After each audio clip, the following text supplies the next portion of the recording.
दिवाली में पटाखों पर बैन नहीं होगा।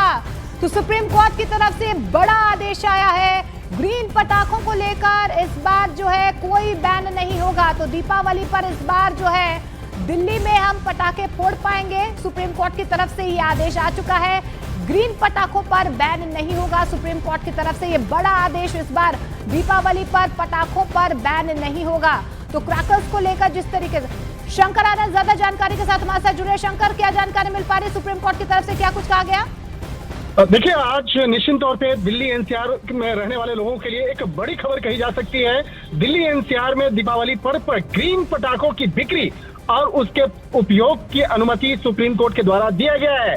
और इसके साथ ही इस मामले की अगर बात करें तो ये मामला सुप्रीम कोर्ट में आज मुख्य न्यायाधीश BR गवई, न्यायमूर्ति के विनोद चंद्रन की पीठ ने यह फैसला लिया है। और सुप्रीम कोर्ट ने इस मामले में कहा है, उन्होंने सॉलिटर और अमिकस के सुझावों को भी विचार किया है। जिस तरह से इस मामले पर कई सुझाव मांगे गए थे कि क्या करना चाहिए, क्या नहीं करना चाहिए। हालांकि पिछली सुनवाई के दौरान ही ये मामला लगभग स्पष्ट तौर पर बता दिया गया था कि आज किस तरह से पहले जो है सुप्रीम कोर्ट के द्वारा कई ऐसे जो एक इशारे किए गए थे जिसमें बताया गया था कि कुछ टर्म्स एंड कंडीशंस के साथ में ग्रीन पटाखों के प्रयोग और इससे अनुमति जो है वो दिया जा सकता है। और सुप्रीम कोर्ट ने यह भी कहा कि उन्होंने सॉलिटर और अमिकस के सुझाव का पर विचार किया।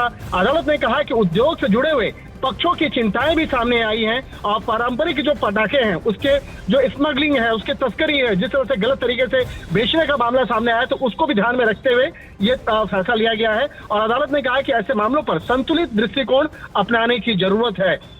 और इसके साथ ही जो आज दो जजों की जो बेंच है वो उनकी जो पीठ है, उन्होंने इस बात का भी उल्लेख किया है कि हरियाणा के जो 22 जिले हैं वहां पे 14 जिले एनसीआर के क्षेत्र में आते हैं। और इन तमाम मामलों पर जिस तरह से पहले प्रतिक्रिया आ रही थी, जो जिस तरह से याचिका दायर की गई थी, तो इन तमाम मामलों की गंभीरता को देखते हुए सुप्रीम कोर्ट ने दिल्ली एनसीआर वालों को एक थोड़ी सी राहत जरूर दी है। लेकिन लोगों से भी बाकायदा कहा जा सकता है कि लोगों को भी अब इस मामले पे ध्यान रखना होगा कि वो ग्रीन पटाखे ही जलाएं जिससे प्रदूषण ना हो। और प्रदूषण की समस्या को लेकर जिस तरह से पिछले कुछ सालों से लगातार दिल्ली एनसीआर में जिस तरह से धुंध की स्थिति बनती थी, जिस तरह से एक बहुत बड़ी समस्या बनती थी, तो इन तमाम मामलों को गंभीरता को देखते हुए थोड़ी सी राहत जरूर दी है। लेकिन इसके साथ साथ इस मामले में कई टर्म्स एंड कंडीशंस भी लगाए गए हैं। जी शुक्रिया शंकर फिलहाल तमाम जानकारी के लिए। तो दिल्ली एनसीआर वालों के लिए खुशखबरी है, सुप्रीम कोर्ट की तरफ से कहा गया है ग्रीन पटाखों पर इस बार दिवाली पर बैन नहीं होगा।